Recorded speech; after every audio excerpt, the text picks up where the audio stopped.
بسم اللہ الرحمن الرحیم۔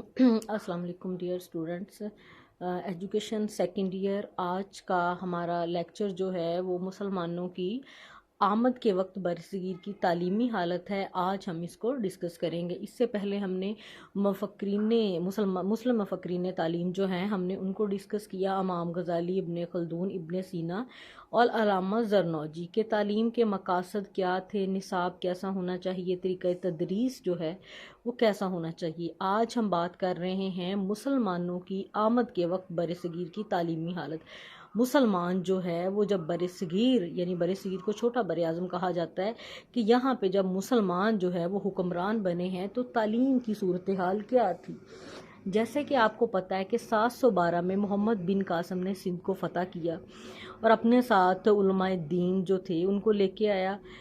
اس کے بعد جو ہے سندھ کی فتح کے بعد جو ہے یہاں کے جو مقامی لوگ تھے، جب انہوں نے یہ دیکھا کہ یہ اسلام اس کے بعد آیا ہے 712 کے، کہ یہ ایسا مذہب ہے جس میں رنگ نسل اس کی کوئی نہیں ہے، مذہب جو ہے آپ امت مسلمہ کا حصہ ہیں، تو یہاں پہ جو ہے وہ اسلام کا آغاز یہاں سے ہوا۔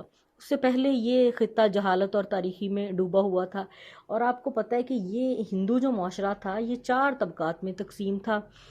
برہمن کی اجارہ داری تھی تعلیم پر، ویش، کشتری اور شودر جو تھے وہ تھے۔ شودروں کو عام طور پر کمتر سمجھا جاتا تھا، اور ان کا کام ہی زندگی کا یہ تھا کہ دوسرے طبقات کی خدمت کریں۔ تعلیم کے دروازے ان پر بند تھے، اگر ان کی کوئی مذہبی جو ہے بجن ان کے کانوں میں بھی چلے جاتے تھے تو سیسا پگھلا کر ان کے کانوں میں ڈال دیا جاتا تھا کہ یہ جو ہے یہ کمتر ہیں اور اس لیے تعلیم یہ حاصل نہیں کر سکتی، اور یہ دنیا میں آئے ہی دوسرے طبقات کی تینوں کی خدمت کے لیے۔ اسلامی تعلیمات میں عدل و انصاف، انسانی مساوات کو بنیادی اہمیت حاصل ہے کہ انصاف سب کے لیے ایک جیسا، اور انسان جو ہے وہ ایک جیسا ہے، کہ مسلمان جو ہے وہ کسی میں کوئی فرق نہیں ہے۔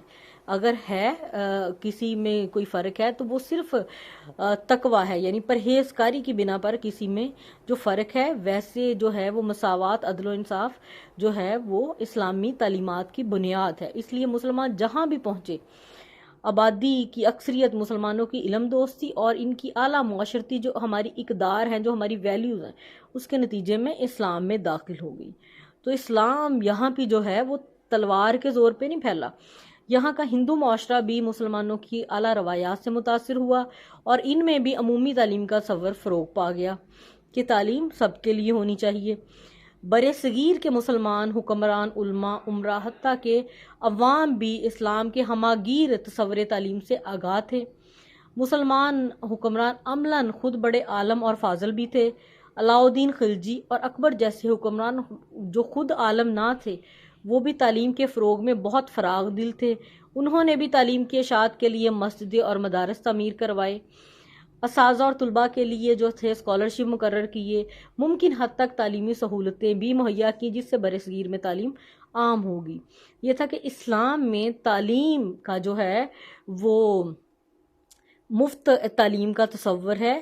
اسلام میں جو تعلیم ہے وہ وقت کے حکمران جو ہے اس کی ذمہ داری ہے، اور برصغیر میں حکمران اور علماء نے یہ سارا کچھ کر کے دکھایا۔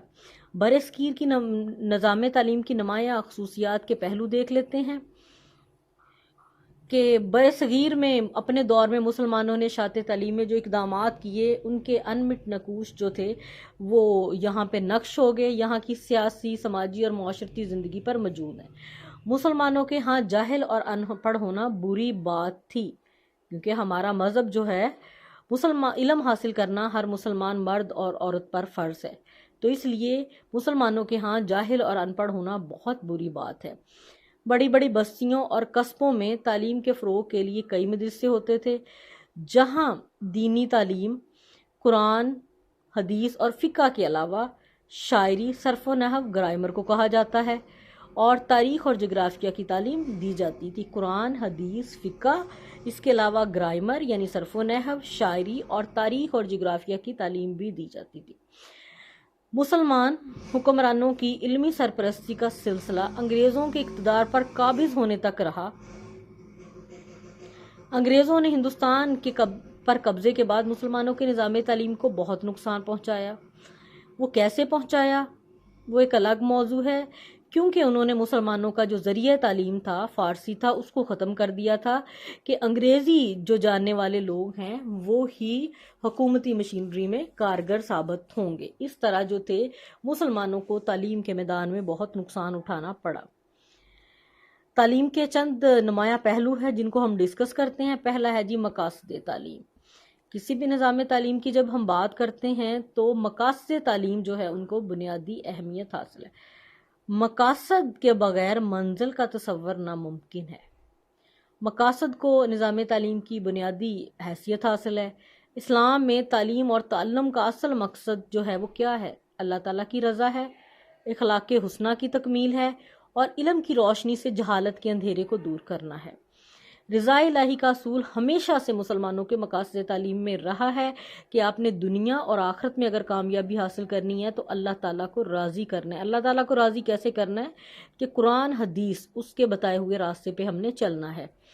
برصغیر کے مسلمان حکمرانوں علماء کی اشاعت تعلیم میں دلچسپی کا جائزہ لیتے ہوئے ہم دیکھتے ہیں ایک طرف ہمایوں جیسے بادشاہ، دوسری طرف فتح اللہ شرازی جیسے وزیر کو تعلیم اور تدریس میں مشغول پاتے ہیں، تو دوسری طرف ہزاروں علماء کو اپنے دوسرے مشاغل کے ساتھ اس فرض کی ادائیگی کرتے ہوئے بھی دیکھتے ہیں، کیونکہ بہت سارے لوگ جو تھے وہ تعلیم کو فی سبیل اللہ جو ہے وہ اپنا یہ فریضہ سر انجام دیتے تھے۔ مقاصد کیا تھے؟ رضا الہی کا اصول تھا، اخلاق حسنہ کی تکمیل اور علم کی روشنی سے جہالت کے اندھیرے کو دور کرنا۔ رضا الہی کا اصول جو ہے زندگی کا سب سے بڑا مقصد ہے مسلمانوں کا۔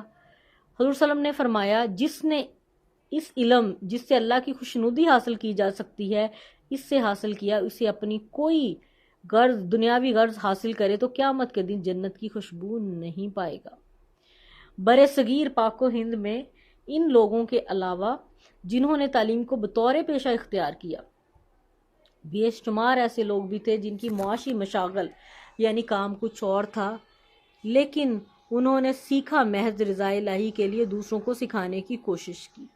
یہی وجہ تھی کہ برصغیر کے علاوہ دوسرے اسلامی ممالک میں بھی مسجدوں اور خانقاہوں کے علاوہ لوگوں نے گھروں پر بھی بغیر کسی دنیاوی لالچ اور معاوضے کے مدارس قائم کیے ہوئے تھے۔ اہل علم کے علاوہ ہندوستان کے حکمران طبقہ نے بھی یہی مقاصد سامنے رکھتے ہوئے تعلیم کو عوام الناس تک پہنچایا۔ تعمیر سیرت اور کردار کہ کریکٹر بلڈنگ جو تھی وہ اسلامی مقاصد تعلیم میں تعمیر سیرت اور کردار کو بنیادی اہمیت حاصل ہے۔ قرآن حکیم میں خدائی انعامات کی خوشخبری ان لوگوں کو دی ہے جو ایمان لانے کے ساتھ ساتھ نیک کام بھی کرتے ہیں۔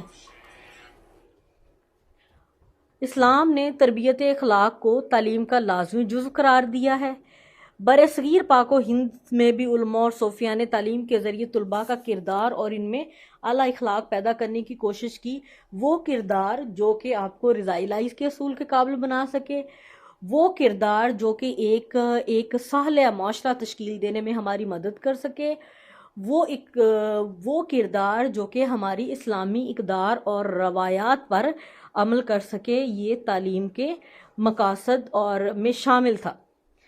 متوازن نشوونما، تعلیم کسی ایک انسانی پہلو کی نشوونما نہیں ہے۔ صرف ہم یہ بات کریں کہ تعلیم جو ہے صرف معلومات کو رٹوانے کا عمل ہے۔ اب دیکھیں تعلیم جو ہے انسان کے تین جو ہے وہ پہلو اس تعلیم میں اس کو ڈسکس کیا جاتا ہے یا انسان کی کریکٹر بلڈنگ کی جاتی ہے۔ پہلا ہوتا ہے وقوفی پہلو۔ وقوفی پہلو کیا ہوتا ہے؟ اس کا مطلب ہوتا ہے واقفیت یعنی نالج، معلومات پرووائڈ کرنا۔ دوسرا ہوتا ہے ان معلومات کے نتیجے میں آپ کا کردار بدل جائے، آپ کی کریکٹر بلڈنگ ہو جائے۔ تیسرا یہ ہے کہ آپ کا کردار بھی بدل گیا، معلومات بھی آ گئی اور ان معلومات کے نتیجے میں آپ کے پاس کوئی ہنر، کوئی فن بھی ہو تاکہ آپ اپنی زندگی جو ہے وہ اچھے سے بسر کر سکیں۔ اور اس کے علاوہ ایک جذباتی پہلو بھی ہے کہ آپ نے اپنے جو جذبات ہیں کیسے اس کو جو ہے وہ کنٹرول میں رکھنا ہے، کس طرح آپ نے مستحکم کرنا ہے اپنی پرسنالٹی کو۔ تو یہ ہے جی متوازن نشوونما۔ برصغیر پاک و ہند کہ مسلمانوں نے اپنے مدارس میں جو تعلیمی نظام رائج کیا، ان میں طلباء کی ہمہ پہلو نشوونما کا خیال رکھا جاتا تھا۔ یہ جو میں نے چند پہلو ڈسکس کیے ہیں کہ ذہنی، جسمانی، معاشرتی، معاشی، جذباتی، سب کا خیال رکھا گیا۔ مسلمانوں کے سامنے تعلیم کا تصور بہت وسیع تھا۔ دینی تعلیم کو مرکزی حیثیت حاصل تھی قرآن اور حدیث کو، لیکن تجارت، فنون سپاہگری کے ادارے بھی قائم تھے، اور تعلیم کی وسعت اور ہمہ گیری کا یہ عالم تھا کہ مدارس میں ایک طرف قرآن، حدیث، فقہ، منطق، کلام کی تعلیم دی جاتی، دوسری طرف جغرافیہ، فزکس اور علم ہندسہ بھی پڑھایا جاتا تھا۔ معاشی خود کفالت۔ اسلامی نظام تعلیم میں اس بات کو اہمیت حاصل رہی ہے کہ طلباء فارغ التحصیل ہونے کے بعد اپنی روزی بھی کما سکیں۔ برصغیر کے نظام تعلیم میں ایسے فنون بھی شامل تھے جو طالب علم کی خود کفالت کے ضامن سمجھے جاتے تھے۔ خطاطی تھی، کتابت تھا، جلد سازی تھا وغیرہ۔ برصغیر میں ایسے مدارس کا ذکر بھی ہمیں ملتا ہے جہاں پہ ٹیکنیکل ایجوکیشن بھی دی جاتی تھی۔ منصب خلافت۔ اسلامی نقطہ نظر سے انسان اللہ تعالیٰ کا بندہ ہے، اس دنیا میں اللہ تعالیٰ کا خلیفہ اور نائب ہے۔ اس دنیا میں اس کے کیا مقصد ہے کہ اللہ تعالیٰ کا جو دین ہے اس کو عام کرے، اللہ تعالیٰ کی حاکمیت کو قائم کرے۔ تسخیر کائنات۔ کائنات کو فتح کرنا، تسخیر کرنا۔ اللہ تعالیٰ نے فطرت اور یہ جو کائنات ہے اس میں بے شمار ذرائع رکھے ہیں انسان کے لیے۔ انسان اس کو اپنی عقل سے استعمال کر سکتا ہے۔ جتنی بھی انسان کی ترقی ہے، یہ جو اللہ تعالیٰ نے کائنات میں چیزیں رکھی، انسان نے اسی کو اپنے استعمال میں لے کے آیا انسان۔ نصاب تعلیم۔ ابتدا میں اسلامی مدارس کے نصاب میں قرآن کو مرکزی حیثیت حاصل رہی ہے۔ اس کے علاوہ حدیث، فقہ وغیرہ بھی اسلامی تعلیم کا حصے ہیں، جبکہ دیگر علوم میں طب ہے، نجوم ہے، زراعت وغیرہ کی حیثیت اختیاری مضامین کی سی ہے۔ جیسے اب آپ لوگ جو ہیں کمپلسری سبجیکٹ آپ کے سیکنڈ ایئر اردو، انگلش، اسلامیات اینڈ پاک اسٹڈی لازمی سبجیکٹ ہیں نا آپ کے۔ اسی طرح قرآن، حدیث، فقہ، تفسیر کمپلسری سبجیکٹ تھے، یعنی سب کا جاننا ان کے لیے ضروری تھا۔ اس کے علاوہ جیسے آپ کے آپشنل سبجیکٹ ہیں، کوئی بچہ سوشیالوجی پڑھتا ہے، ایجوکیشن پڑھتا ہے، سوکس پڑھتا ہے، تو اسی طرح تب دیگر علوم میں ان کا میتھ تھا، طب، نجوم اور زراعت وغیرہ کی تحصیل اختیاری مضامین کی سی۔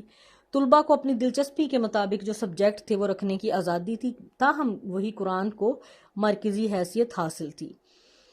کئی علوم قرآن پاک کی تفہیم یعنی سمجھنے کے لیے نصاب میں شامل کیے گئے تھے۔ قرآن پاک میں بار بار مشاہدہ کائنات کی تلقین کی گئی ہے۔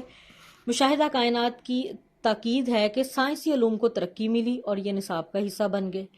قرآن پر اعتراضات کے جوابات دینے کے لیے فلسفیانہ علوم جو تھے، خاص طور پر علم الکلام وجود میں آیا، کہ قرآن پر جو اعتراضات کیے جاتے ان کا فلسفیانہ علوم وجود میں آیا، وہ تھا علم الکلام۔ اسلام میں معرفت نفس کی تاکید کی گئی ہے۔ نفس کی معرفت یعنی اپنے نفس کو پہچاننا۔ نفس کی معرفت کے تقاضے نے علم نفسیات کی شکل اختیار کی کہ انسان خود کو پہچاننے۔ قرآن پاک کو سمجھنے کے لیے عربی زبان و ادب کو ترقی حاصل ہوئی۔ برصغیر کے نصاب تعلیم میں وقت کے ساتھ ساتھ تبدیلیاں ہوتی رہی ہیں، جس کا جائزہ ہم انشاءاللہ اگلے لیکچر میں کریں گے۔ اس کو میں پھر سے سمرائز کر دوں کہ برصغیر پاک و ہند میں حکمران ہمیشہ جو تھے وہ اسلام جب آیا تو تعلیم کو مرکزی حیثیت دی ہے۔ متوازن نشوونما تھا مقصد، تعمیر سیرت اور کردار۔ معاشی طور پر بھی تھا کہ تعلیم ایسی دی جائے کہ معاشی طور پر ایک فرد خود کفیل ہو، کائنات کو تسخیر کرنا۔ اور نصاب میں قرآن، حدیث اور فقہ اور تفسیر کو مرکزی حیثیت حاصل تھی۔ اس کے علاوہ اسٹوڈنٹس کو یہ آزادی تھی کہ وہ اپنے انٹرسٹ کے مطابق اپنے سبجیکٹ جو ہیں وہ اس کو پڑھ سکیں۔ Thank you.